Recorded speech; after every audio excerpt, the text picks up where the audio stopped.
السلام عليكم ورحمة الله وبركاته.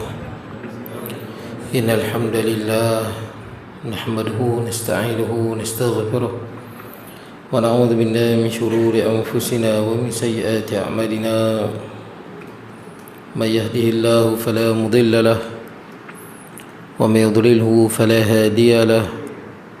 أشهد أن لا إله إلا الله وحده لا شريك له، وأشهد أن سيدنا ونبينا محمدا عبده ورسوله. اللهم صل وسلم وبارك على سيدنا محمد وعلى آله وأصحابه أجمعين. سبحانك لا علم لنا إلا ما علمتنا إنك أنت العليم الحكيم. رب اشرح لي صدري ويسر لي أمري واحلل عقدة من لساني يفقه قولي. اللهم لا سهل إلا ما جعلته سهلا، وأنت تجعل الحزن والصعب إذا شئت سهلا. ولا حول ولا قوة إلا بالله العلي العظيم. أما بعد. Hadirin jemaah yang dirahmati Allah, alhamdulillah pada malam ni kita dapat bertemu. Tuan-tuan semua sihat? Malam ni macam tak ramai sangat. Cuti je. Tak apa tuan-tuan. Kita berhenti di mana tuan-tuan? Tak ada siaran, tak ada siaran. Oh betul lah. Baik, jadi tuan-tuan kita tengok kenduri dia bila? Minggu ni ke minggu lepas? Hari ni Allahu Akbar. Saya kira minggu lepas. Tak apa, nanti minta maaf ke dia, silap tengok jadual. Jadi tuan-tuan kita tengok, kita berhenti di muka surat apa? 37. Pada kita masih lagi di bawah tajuk saya mestilah menjadikan doa sebagai perantara. Jadi kita berhenti di 7.5. Qala musannifu rahimahullahu ta'ala wa nafa'na bi ulumi fid darain. Kata mengarang, doa ketika berjalan ke masjid. Ini doa waktu kita nak pergi masjid ke surau ke. Inilah doa yang Nabi SAW baca. Allahumma ij'al fi qalbi nura wa fi basari nura wa fi sam'i nura wa an yamini nura wa an yasari nura wa fawqi nura wa tahti nura wa amami nura wa khalfi nura waj'al li nura. Ya Allah, jadikanlah dalam hatiku cahaya, dalam pandanganku cahaya, pada sebelah tangan kananku cahaya, dan pada sebelah tangan kiriku cahaya, di atasku cahaya dan di bawahku cahaya, di mukaku cahaya dan di belakangku cahaya, dan jadikanlah bagiku cahaya. Cahaya ni cahaya yang memberi petunjuk. Mana dia? Ya, menunjuk kita ke jalan yang benar. Itu makna cahaya ni. Hadis ni maksudnya kita minta petunjuk daripada Allah, daripada dalam hati, kiri, kanan, depan, belakang, atas, bawah. Kita minta petunjuk daripada Allah Azza wa Jal. Ada cahaya yang menerangi. Baik. Kemudian tuan-tuan kita tengok hadis seterusnya, doa ketika memasuki masjid. Jadi kita rajin main masjid ni, hafal doa tuan-tuan. Dalam perjalanan tu baca berapa saat ni tuan-tuan. Baik, dan saya sebut kat tuan-tuan, doa itulah tanda kita berhubung dengan Allah Azza wa Jalla. Tanda kita memerlukan Allah Azza wa Jalla adalah doa. Seterusnya 7.6, doa ketika masuk masjid. Masuk masjid, tuan-tuan pun ada kat pintu tu. Allahumma ftah li abwaaba rahmatik. Ya Allah, bukakanlah bagiku pintu-pintu rahmatmu. Rahmat Allah. Rahmat Allah ni bila kita sebut rahmat Allah ni, maksud dia kasih sayang Allah. Rahmat dan Rahman. Bismillahirrahmanirrahim. Dengan nama Allah yang Maha Pemurah lagi Maha Penyayang. Rahman tu maksud dia yang mempunyai banyak rahmat, banyak kasih sayang. Ar-Rahim yang penyayang, yang kasih sayang yang dikhususkan pada orang yang beriman. Jadi dalam Quran Allah Ta'ala sebut wa rahmati wasi'at kulla syai', dan rahmat aku meliputi kesemuanya. Semua Allah Ta'ala liputi dengan rahmat Allah Azza wa Jal. Mana rahmat dia? Rahmat ni maksudnya kasih sayang pencipta kepada makhluk dia. Kasih sayang pencipta pada makhluknya tanpa mengira manusia ke, jin ke, haiwan ke, beriman ke, tak beriman ke, baik ke, jahat ke, semua mendapat kasih sayang Allah. Semua mendapat iradatul ihsan, dia punya kesan dia. Bila Allah Ta'ala ada sifat kasih sayang ni, maka Allah Ta'ala iradatul ihsan, Allah berkehendak melakukan kebaikan pada makhluk dia. Jadi antara rahmat Allah ni yang kita nampak semua makhluk dapat. Yang pertama, Allah Ta'ala ciptakan. Orang Islam ke bukan Islam ke, Allah Ta'ala cipta. Itu rahmat yang pertama, nikmat penciptaan. Yang kedua, makan minum, Allah Ta'ala bagi semua. Orang kafir ke, orang bukan Islam ke, baik ke jahat, Firaun ke, Allah Ta'ala bagi. Itu termasuk dalam ruang lingkup sayangnya Allah pada makhluk yang dicipta. Lagi apa? Kesihatan. Orang bukan Islam banyak sihat. Orang baik pun ada yang sihat, yang jahat pun ada yang sihat. Nikmat sihat, itu salah satu iradatul ihsan, keinginan Allah melakukan kebaikan pada apa yang dicipta. Jadi itu tanda tuan-tuan, semua makhluk dapat. Islam atau bukan Islam, jin dan sebagainya tuan-tuan. Lagi apa? Sihat, kaya. Jeff Bezos, Elon Musk, Bill Gates, kaya pada kita tuan-tuan. Allah Ta'ala yang bagi.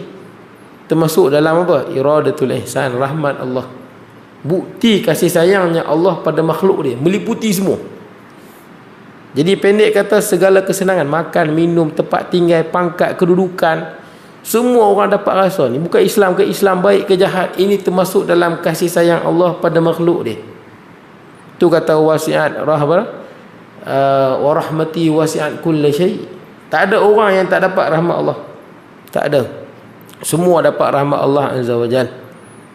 Cuma ayat tu sambung, fasa'aktubuha lilladzina yattaqun wa yu'tuna az-zakah walladzina hum biayatina yu'minun. Kemudian Allah Ta'ala kata, dan kami akan khususkan, kami akan tetapkan bagi orang yang bertakwa. Yang ni rahim. Nah, orang rahim ni rahim di akhirat nanti. Bagi orang yang bertakwa, menunaikan zakat, beriman pada ayat kami. Cuma isunya, orang akan tanya, Quran kata wa rahmati wasi'at kulli syai'. Jadi orang tanya, adakah termasuk dalam rahmat Allah orang mati masuk neraka? Masuk neraka, kena azab. Sedangkan Allah Ta'ala kata wa rahmati wasi'at kulli syai'. Dalam hadis Nabi, ketika mana Allah Ta'ala ciptakan semua makhluk, Allah Ta'ala simpan satu tulisan di tempat yang mulia, di Arash. Tulis di situ, inna rahmati sabaqat ghadabi. Rahmat aku mengalahkan kemurkaanku. Jadi soalannya, adakah rahmat Allah orang yang tak beriman, orang yang buat jahat, mati masuk neraka? Itu jadi persoalan lah. Jadi tuan-tuan, yang pertama, rahmat Allah ni meliputi semua. Saya dah sebut tadi, yang ada kat dunia ni semua dapat, tak ada yang tak dapat. Semua dapat tuan-tuan. Sebab tu kita juga, Imam Nawawi rahimahullah, bila kita baca apa hadis Nabi, la yu'minu ahadukum hatta yuhibba li akhihi ma yuhibbu li nafsihi. Tidak beriman salah seorang kamu sehingga dikasih saudaranya seperti mana dikasih dirinya. Kata Imam Nawawi, termasuk orang yang bukan Islam. Maka orang yang Islam sepatutnya dia sangat berharap orang yang bukan Islam ni beriman, berusaha dakwah pada dia. Kan dalam Quran sebut kan, azizun alaihi ma anittum harisun alaikum bil mu'minin. Nabi ni sangat harap orang ni masuk Islam. Jadi sepatutnya kita bila tengok orang yang bukan Islam, non Muslim, kita sangat berharap kalau dia dapat Islam. Termasuklah rahmat. Baik. Jadi tuan-tuan semua dapat rahmat ni kat dunia ni. Hatta haiwan pun dapat. Haiwan pun dapat rahmat Allah. Haiwan pun dapat. Sehingga kan kita pun tahu hadis yang masyhur, dakhalat imra'atun nar fi hirratin rabatatha. Seorang perempuan masuk neraka kerana seekor kucing yang dia tambat. Falam tat'amha, dia tak bagi makan. Walam tad'ha ta'kul khashashil ar, dan dia tak lepaskan kucing tu bagi makan supaya kucing tu boleh tangkap apa? Binatang yang berada di atas tanah. Dia tambat, tak bagi makan. Kucing tu nak cari makan pun tak boleh, mati kucing tu. Kerana rahmat Allah pada haiwan, perempuan tu masuk neraka. Nampak? Jadi rahmat Allah yang meliputi semua. Jadi isunya di akhirat macam mana? Kat dunia semua dapat lah. Maka di akhirat tuan-tuan, Allah ni ahkamul hakimin. Alaihissallahu bi ahkamil hakimin. Hakim yang paling adil. Kita kalau masuk mahkamah, ada seorang tu dia bunuh orang, terbukti dia bersalah, maka hakim pun katok pam, gantung 302 mandatory sampai mati kan. Sebenarnya itu termasuk dalam rahmat bagi hakim tu, betul tak? Itulah keadilan. Takkanlah dah terbukti dia bunuh, tiba-tiba hakim kata tak apalah, aku kesian kat aku lepas. Itu bukan dia. Dia ada rahmat dan dia ada keadilan baru jadi. Termasuk dalam keadilan Allah. Ada orang yang bersalah, apa pun kesalahan dia buat, rasuah ke, berjudi ke, minum arak ke, bila hakim putuskan, katok, kena penjara 10 tahun, 20 tahun. Adakah hakim melakukan kesalahan? Bukan. Itulah keadilan. Sebab bila dia dah buat salah, dia selayaknya dihukum. Saya yakin tuan-tuan semua setuju tuan-tuan. Saya mengajar di Penang. Ada satu pegawai penjara, dia bagi tahu saya di Penang tu ada satu orang, saya pernah sebut kat tuan-tuan kot, saya sebut sekali ya. Di Penang tu ada satu orang, dia jumpa dalam penjara, orang muda Melayu. Dia bunuh dia rogol seorang perempuan dan dia rodok dengan cangkui ke dalam kemaluan perempuan tu. Mati perempuan tu. Kita dengar di Malaysia pun ada rupanya. Jadi dia tanya, apa saya buat lagu tu? Dia kata saya nak dengan dia tak mau dengan saya. Oh, macam tu tuan-tuan. Bila terbukti dia salah, dia dah rogol dan dia bunuh tuan-tuan. Adakah patut hakim katuk ya? Kesian tengok aku lepas Boleh ke tuan-tuan? Tak boleh, itu bukan rahmat. Itu kezaliman. Hakim mesti kata, kau terbukti salah, gantung sampai mati. Betul. Sama juga tuan-tuan, di akhirat nanti Allah ahkamul hakimin, Allah seadil-adilnya.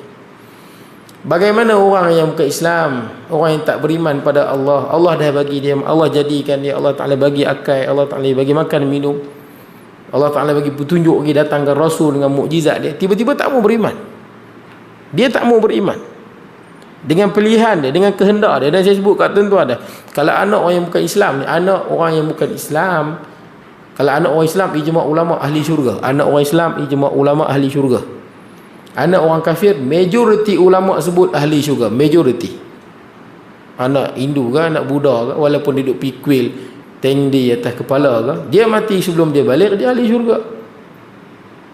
Keadilan Allah. Pasal budak-budak tuan-tuan belum lagi ada kemampuan, betul tak tuan-tuan?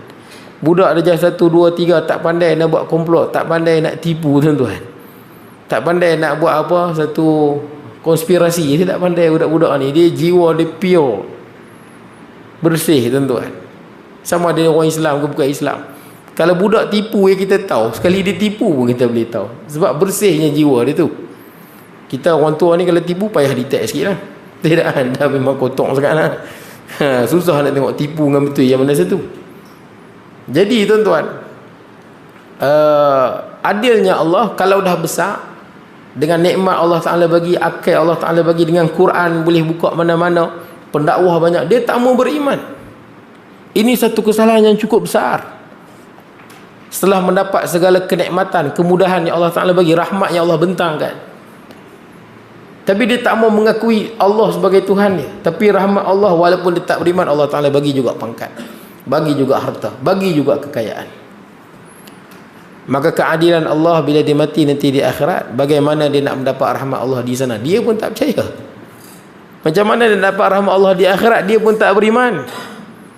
Macam mana nak masuk syurga? Dia pun berpaling. Maka termasuk dalam keadilan Allah, orang yang tak beriman tempat dia neraka. Tempat dia neraka. Setelah dia mendapat segala nikmat dan dia mengingkari tuan-tuan, berpaling tuan-tuan, maka keadilan Allah seperti hakim putuskan tadi, keadilan dia, maka tempat dia neraka. Dalam Quran sebut jelas tuan-tuan, afanaj'alul muslimina kal mujrimin. Adakah patut kami jadikan orang Islam sama dengan orang jahat? Orang jahat masuk neraka, orang Islam masuk neraka? Ni tak betul. Orang kerja elok, orang yang baik, amanah, hakim putuskan masuk penjara, gantung. Ini zalim. Tapi kalau orang tu jahat kena gantung, padanlah. Malakum kaifa tahkumun, macam mana hampa putuskan hukum? Dalam ayat yang lain, am hasibal ladzina najtarahu sayyiati an naj'alahum kal ladzina amanu wa 'amilus salihat.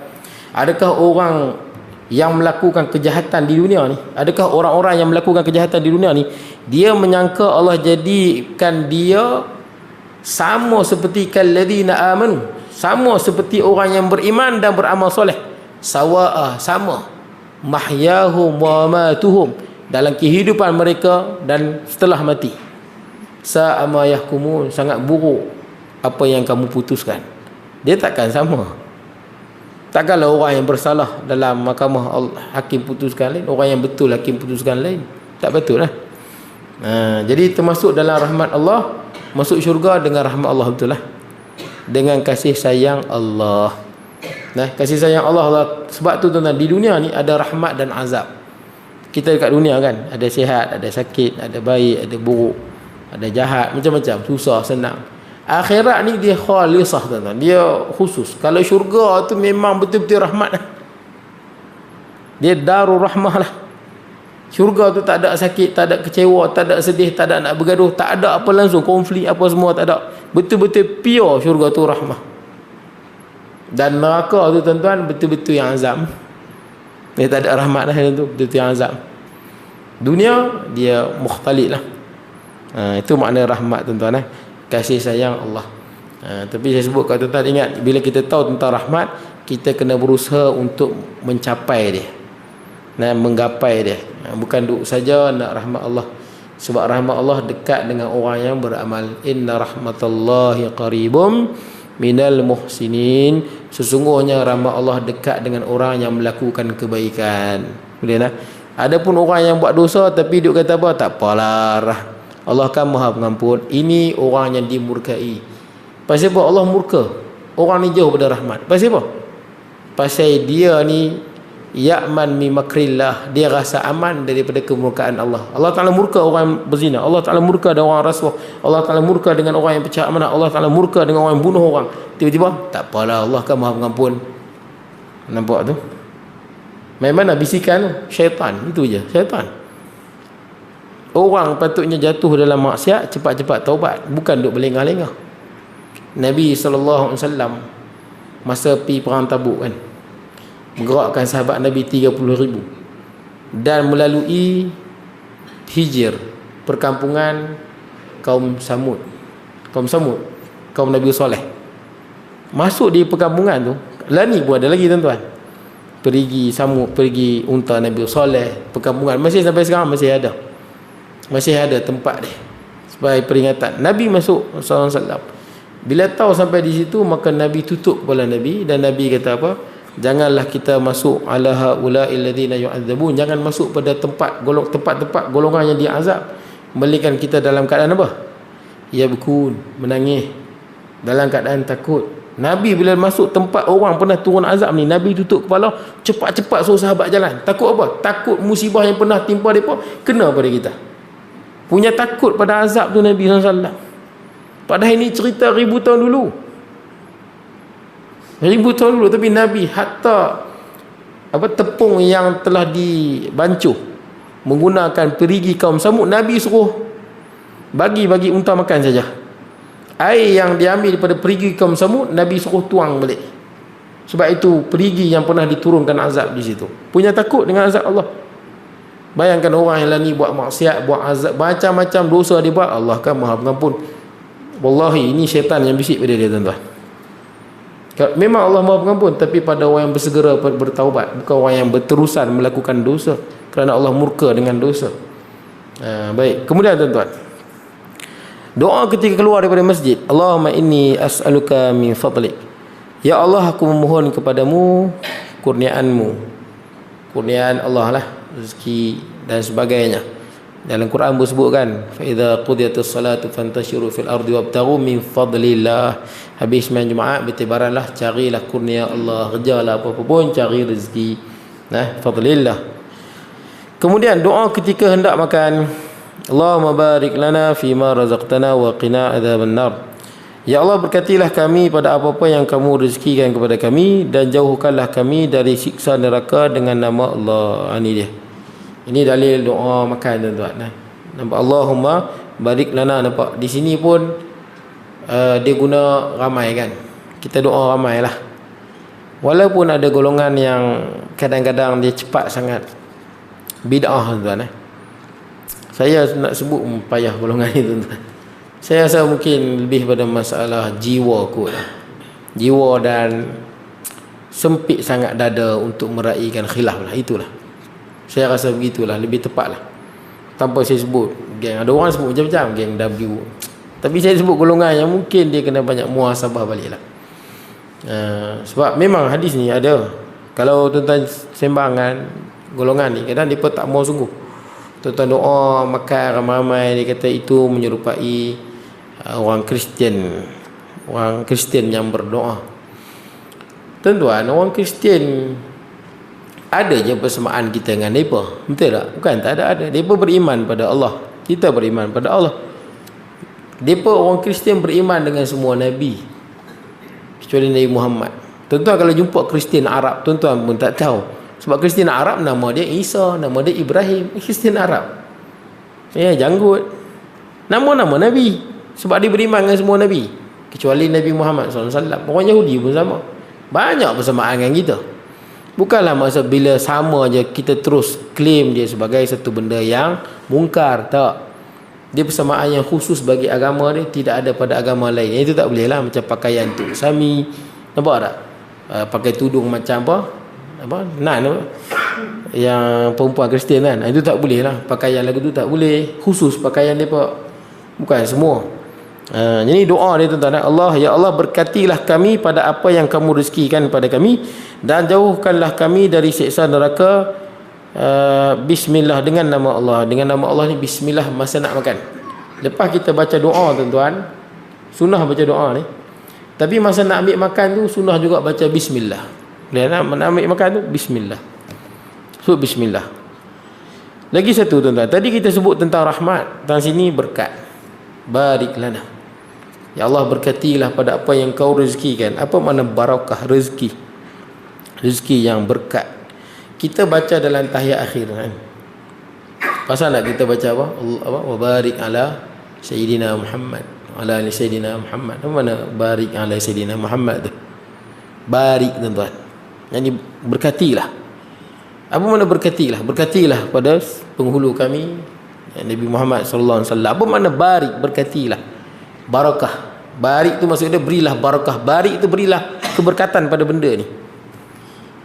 Apa makna barik? Barik maksud dia, dari segi bahasanya barik ni, barakah ni maksud dia adalah subut wal luzum wal istiqrar, kekal, tetap dan berterusan. Itu dari segi bahasa. Sama juga dari segi bahasa maksud dia an-nama wa ziyadah. Dia bertumbuh dan dia bertambah kebaikan dia. Jadi barik ni, ataupun kata Raghib Al-Asfahani, orang kenal ahli bahasa lah, Imam Raghib Al-Asfahani disebut barakah ni adalah luzum subutul khairil ilahi fi syai', berterusan, berkekalannya kebaikan Tuhan pada sesuatu. Itu maksud berkat. Makna dia kalau tuan-tuan gaji 1,000 tapi tuan-tuan kerja elok, tuan-tuan ikhlas, tuan-tuan bersungguh-sungguh, tak curi tulang, Allah berkat rezeki tuan-tuan, maka rezeki yang tuan-tuan dapat, jiwa tuan-tuan rasa lapang, jiwa tuan-tuan rasa cukup, tuan-tuan rasa bahagia, tuan-tuan rasa tenang di rumah tuan-tuan, tuan-tuan rasa lapang dengan isteri, dengan anak, tuan-tuan ada masa beribadah, tuan-tuan ada masa mengingati akhirat. Rezeki yang berkat. Kalau rezeki yang tak berkat, tuan-tuan dapat gaji 10 juta sebulan, kalau Allah Ta'ala tak berkat, lagi dapat lagi tamak. Sebab tuan-tuan tengok berita kan, saya baca berita, ada satu tulisan kat portal mana, orang yang paling banyak buat tuntutan palsu pada kerajaan adalah orang-orang yang ada title datuk. Maknanya dia pun bukan orang yang miskin, kaya. Tapi bila rezeki itu Allah Ta'ala tak berkat, jiwa jadi sempit. Susah nak sebut tu. Jiwa sempit ni rezeki banyak tapi dia duk rasa tak puas.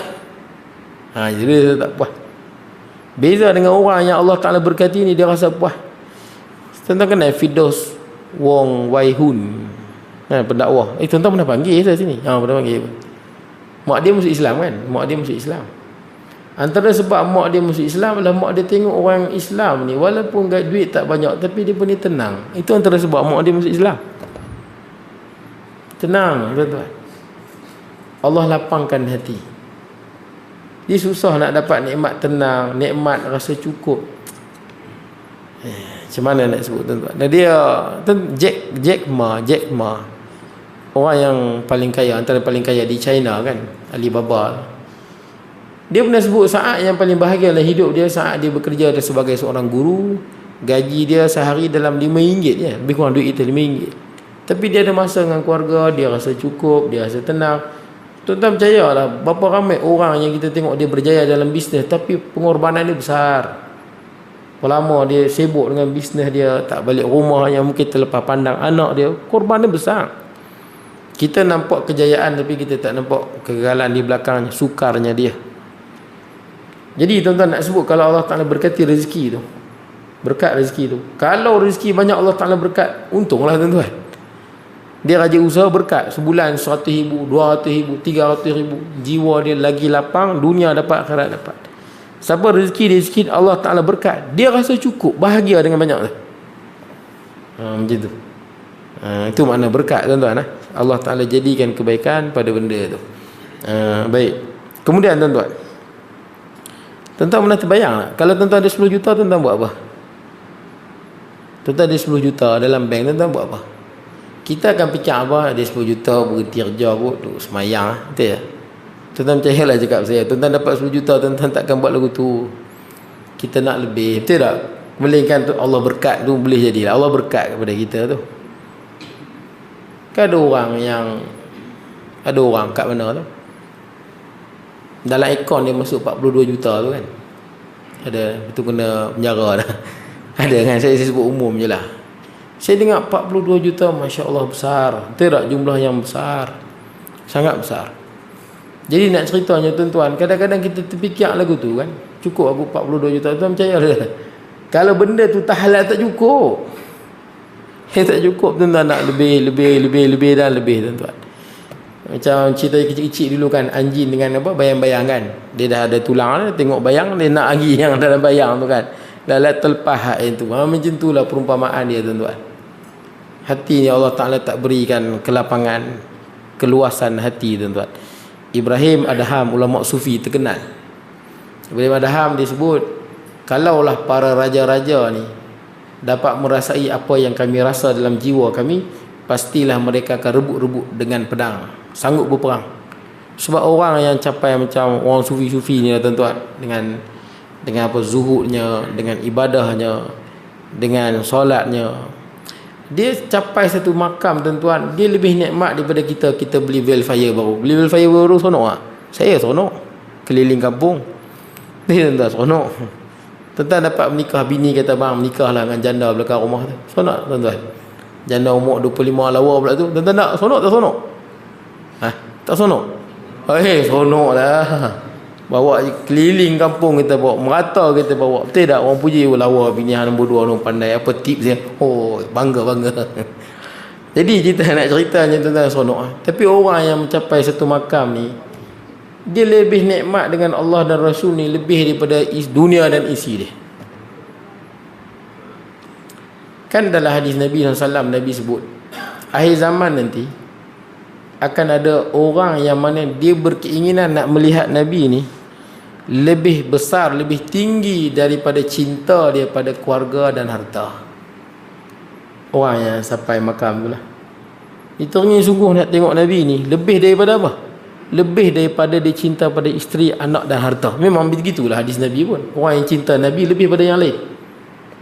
Itu Sayyidina Umar pernah sebut pada Nabi, aku cinta padamu, ya Rasul, aku sayang padamu melebihi segala-galanya kecuali diriku. Kata Nabi, bukan begitu wahai Umar, bahkan lebih pada dirimu. Kemudian Sayyidina Umar kata, aku cinta padamu wahai Rasulullah melebihi segala-galanya termasuk diriku. Sekarang betul. Orang yang betul cinta Nabi ni, kalau betul-betul kita boleh cek diri, saya sebut saya dulu lah tuan-tuan, jauhnya tuan-tuan. Orang yang betul-betul sampai di situ, itu yang mudah dia nak mimpi jumpa Nabi sallallahu alaihi wasallam. Memang sungguh dalam jiwa dia ni, dia memang terkenangkan Nabi sallallahu alaihi wasallam. Lebih segala-galanya tuan-tuan. Dia nak tengok Nabi ni, rindulah tuan-tuan, nak tengok Nabi, rindu sungguh-sungguh lah. Ustaz Harundin lah, kan cerita dia kan, berapa kali dia rindu nak jumpa Nabi SAW, dan dia bertemu dengan Nabi SAW. Orang yang jiwa macam tu, Ustaz Harundin kan, saya pernah sebut kat tuan-tuan, yang dia berubat satu orang di Bangi, lepas dia berubat isteri hartawan ni lah, jutawan ni, sembuh dia penyakit tu, hartawan ni bagi dia surat, dia buka surat, tengok dalam tu ada cek 1 juta. Banyak tuan 1 juta. Macam mana tuan-tuan kalau tuan-tuan dapat 1 juta? Ya berdu betul tak kan? Oh cuti rehat 7 hari terus ambil 1 juta dapat. Tapi orang yang jiwanya Nabi, yang dia nampak khairat, yang dia nampak 1 juta ni tak ada apa pun. Orang yang dah rasa begitu tuan-tuan. Sebab tuan-tuan rasa cinta pada harta. Orang yang sampai tu tempat, Allah Ta'ala jadikan hati dia cinta pada benda yang lebih hebat lagi. Dia bagi semua 1 juta tu dekat masjid di Perlis. Semua dia bagi. Sekupang pun tak ambil tuan-tuan. Semua bagi di Perlis. Bila dia pun nak rasmikan masjid tu, ni cerita ni lepas Ustaz Harundin meninggal, baru PA dia cerita. Tak mau bagi tahu. Dia meninggal baru tahu. Bila nak rasmi masjid tu, pihak masjid panggil lah Ustaz Harundin selaku orang yang paling banyak menyumbang. Ustaz Harundin panggil orang yang bagi tu, dia pun tak tahu apa kan. Dia bagi kat Ustaz Harundin. Bila Ustaz Harundin berucap, tuan-tuan kena berterima kasih kepada dia, dia yang bagi 1 juta. Tak mau juga nama tu dapat pada dia. Puji kawan dia. Ada orang tuan-tuan, dia suka apa? Kalau buat ni, kalau boleh biar orang puji, nampak tak? Jiwa miskin. Jiwa sempit. Buat satu, kalau orang tak puji, tak semangat. Oh, leceh tuan-tuan. Jiwa miskin. Dada tu sempit. Tuan-tuan tengok ada orang kaya kan, orang kaya yang duk menyanyi bukan-bukan tu lah, datuk apa tau.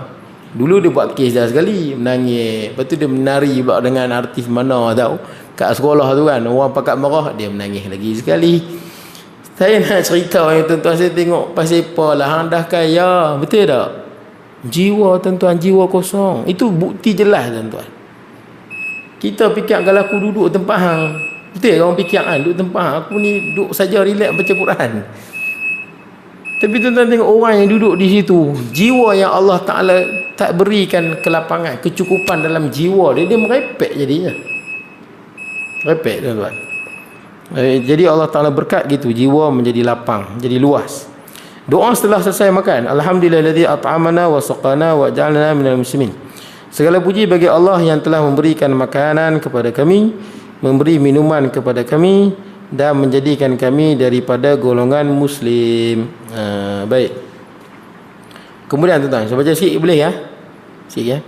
Doa ketika masuk tandas. Allahumma inni a'udzubika minal khubsi wal khaba'is. Ya Allah, sungguhnya aku berlindung kepadamu dari khubus dan khaba'is. Khubus ni ada yang kata syaitan jantan dan syaitan betina, ada yang kata pada kotoran dan kekejian. Ala kulihal, kita minta lindung pada benda tu lah.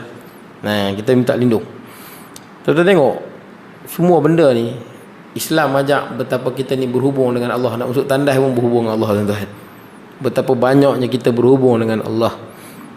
Baik, kemudian doa ketika keluar tanda, alhamdulilladzi adzaqani ladzathu wa sarfa anni adah. Ataupun alhamdulilladzi adzaba anil adha wa afani kan. Yang tu kita suruh baca kan. Yang tu pun ada dua ayat dia. Segala puji bagi Allah yang telah memberi aku mencapai kelezatan dan menjauh aku daripada kesakitannya. Baik. Kemudian tuan-tuan, satu lagi tuan-tuan, doa sebelum bersetubuh. Tapi nak masuk tandas jangan lupa baca bismillah. Saya sebut kat tuan-tuan, bismillah. Dia kalau doa dia sebut bismillah depan tu. Kalau sebagai hadis sebut bismillah. Sebab bismillah itu menjadi penutup antara mata jin dengan aurat kita. Itu yang dia sebut kat tuan-tuan, bismillah. Tuan-tuan nak buka baju pun bismillah. Tuan-tuan nak masuk bilik pun bismillah. Tuan-tuan nak pergi tandas pun bismillah. Nak bersama dengan isteri pun bismillah. Sebab bila baca bismillah, jin yang ada dalam tandas ke, dalam bilik ke, dalam mana-mana, mata jin tu dia tak nampak kita. Bismillah tuan-tuan, benda yang lagi satu tuan-tuan, pada tuan-tuan kok diganggu oleh hantu, jin. Yang pertama tuan-tuan, kalau tuan-tuan tak boleh nak percaya kursi, gelapah sangat, memadai dengan bismillah. Tuan-tuan kena tindih kan. Nak cakap tak boleh, nak bergerak tak boleh, apa pun tak boleh. Tuan-tuan ulang saja dalam hati tuan-tuan, bismillah, bismillah. Biasanya sampai 3 kali dia akan lepas. Tapi relax, tak ada apa pun. Cukup dengan bismillah tuan-tuan. A'udzubillah, bismillah, memadailah. Memadailah. Baik tuan-tuan. Kemudian, tapi kita masalah bukan apa? Kita baca, kita ni gelabah. Bila gelabah, ayat kursi tak jadi ayat kursi. Jadi sebutan merapu tuan-tuan. Mana jin nak lari, jin gelak. Tengok kita merapu baca. Jadi bismillah, a'udzubillah, bismillah, memadai. Baik tuan-tuan. Kemudian, doa sebelum bersetubuh. Ni doa sebelum bersetubuh. Saya pernah baca doa ni, ajar. Ada satu pakcik tu umur dah dekat 70. Ustaz ulang ni, Ustaz nak hafal. Boleh tahan orang tua ni. Tapi sungguh Ustaz, dia nak hafal. Macam-macam tuan-tuan tu. Tua-tua keladi. Kemudian tak apalah. Dia nak buat macam mana rezeki, dia ada kemampuan. Kita dah silakanlah, dia ada kemampuan. Doa sebelum bersetubuh. Allahumma jannibna syaitan wa jannibish syaitan ma razaqtana. Dengan namamu ya Allah, jauhkanlah dari kami syaitan dan jauhkanlah syaitan daripada apa yang kau kurniakan kepada kami. Jika ditakdirkan bagi mereka memperoleh anak, syaitan tidak akan memudaratkannya selama-lamanya. Ini doa dia tuan-tuan. Jadi doa ni bagus, tapi tuan-tuan baca kena dengan tempat. Boleh tuan-tuan? Doa kena baca kena dengan tempat. Ibadah dia ada peraturan. Sembahyang duha bila waktu duha. Jangan sembahyang duha waktu malam, jadi bid'ah. Pai Isyak kita tanya sembahyang apa? Sembahyang duha. Ni memang bid'ah dalalah tuan-tuan. Bid'ah dalalah. Takkan sembahyang muzalah. Bid'ah dalalah. Nabi ajak duha waktu duha. Ada orang tuan-tuan tengok-tengok lepas zuhur sembahyang apa? Sembahyang tarawih. Sembahyang tarawih apa? Bukan bulan Ramadan ni. Nak sembahyang apa salahnya? Mana boleh kira lagu tu? Ada peraturan, itu bid'ah dalalah. Bukan bid'ah dalalah. Itulah betul-betul bid'ah dalalah. Jangan kita tulis semua suka bid'ah tuan-tuan. Ni betul-betul bid'ah sungguh. Dah Nabi tetapkan begitu tuan-tuan. Sama doa ni semua makna dia baik tuan-tuan. Tapi lepas sembahyang tuan-tuan baca bismikallahumma ahya wa amut. Elok tak? Baca doa sembahyang lepas isyak, bismikallahumma ahya wa amut. Makmum pun tengok imam, kalau nak tidur pun imam. Sebab bukan tempat dia. Allah lepas sembahyang, Allahumma inni a'udzubika minal khubthi wal khaba'is. Bukan tempat dia. Dia ada tempat dia. Mana tempat yang sesuai? Ibadah ikut tempat dan masa tuan-tuan. Kalau masa azan, ibadah yang paling afdal jauh azan. Betul tak tuan-tuan? Bukan baca Quran. Ibadah paling afdal masa azan, jauh azan. Ibadah paling afdal masa duduk dalam kuliah, dengar kuliah. Lebih afdal daripada baca Quran, lebih afdal daripada berzikir, lebih afdal daripada yang lain. Masa dalam kuliah. Dia ikut tempat. Ikut tempat dan masa tuan-tuan. Gitu ibadah dia. Baik. Jadi tuan-tuan, sama doa ni bagus ni. Dengan namamu ya Allah, jauhkanlah dari kami syaitan dan jauhkanlah syaitan daripada apa yang engkau kurniakan kepada kami. Makna dia cukup elok tuan-tuan. Tapi kalau imam baca masa lepas sembahyang isyak, tak haru tuan-tuan. Malamnya imam baca pula malam Jumaat. Oh, jam terus. Nampak tuan-tuan? Bagi kenalah dengan tempat. Sesuai dengan tempat dan masa tuan-tuan. Saya kadang dengar ada orang baca doa yang kadang-kadang saya pun ada satu doa tu bagus. Tapi saya terfikir jugalah sejauh mana kesesuaian dia. Doa ini dibaca oleh pengikut Nabi Isa, yang mana dia pernah sebelum Nabi Isa naik ke langit tu, dia pernah makan hidangan daripada syurga. Dia pernah hidangan makan daripada syurga. Kalau tuan-tuan pergi gereja, kadang-kadang dalam gereja dia ditulis ada gambar 13 orang kan, 12 Hawariyun dengan Nabi Isa sedang duduk di hadapan makanan. Ada di gereja, ada lukisan apa tu. Jadi itu last supper, makan malam yang terakhir sebelum Nabi Isa naik ke langit. Dan 12 tu semua kena tangkap. Banyak kena tangkap dan kena bunuh kejam lah. Kena rebuinya, kena siap kulitnya. Jadi dia pun minta makanan tu. Jadi dalam Quran pun ada Maidah. Maidah tu lah siapa lah? Surah Maidah, surah hidangan yang terakhir yang Hawariyun dan Nabi Isa makan. Dan hidangan itu diturun khas daripada syurga bagi dia pun makan. Tuan-tuan tengok betapa jauhnya martabat sahabat Nabi SAW dengan sahabat Nabi Isa. Sahabat Nabi tak pernah minta lagu tu. Nak cerita manusia yang paling mulia setelah para Nabi dengan Rasul, sahabat Nabi Muhammad SAW. Sahabat Nabi Muhammad SAW lebih mulia daripada sahabat Nabi-Nabi yang lain. Tak pernah minta merepek lagu tu. Bukan kita kata merepek lah tuan-tuan, tapi macam orang lain tak pernah minta. Sebab tu Allah Ta'ala sebut, bila dia minta, Allah Ta'ala kata, aku turunkan. Tapi kalau setelah ni ada yang kufur, aku akan azab hampa dengan azab yang orang lain tak pernah kena. Allah Ta'ala sebut, Allah Ta'ala beri peringatan pada Hawariyun. Ya, boleh turun hidangan ni. Tapi kalau kufur setelah ni, azaban la u'azibuhu ahad. Kalau lepas ni hampa kufur, aku akan azab hampa dengan azab yang orang lain tak pernah rasa. Dalam surah Maidah sebut. Sebab tak pernah orang yang duduk di dunia ni dapat hidangan di syurga. Tapi dia minta kan, apa doa dia? Rabbana anzil alaina ma'idatan minas sama'. Ya Allah, turunkanlah pada kami hidangan daripada syurga. Itu dia minta. Takunu lana idan li awwalina wa akhirina wa ayatan mink. Menjadi tanda bagi yang awal dan akhir kami. Idan, kegembiraan, sambutan, dan satu tanda daripada engkau. Saya dengar ada satu imam dia rajin baca, habis saya termenung macam Hawariyun ke dia ni, saya tak tahu lah. Sebab saya ingat setelah tu Allah Ta'ala ancam.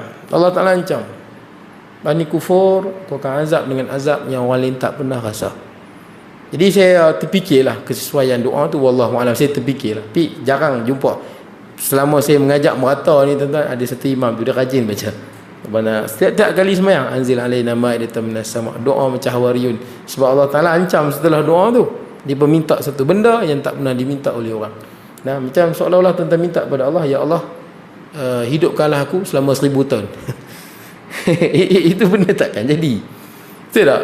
Itu tak jadi. Ya Allah, jadikanlah aku ni hidup, tak ada sakit, tak ada susah. Itu mustahil.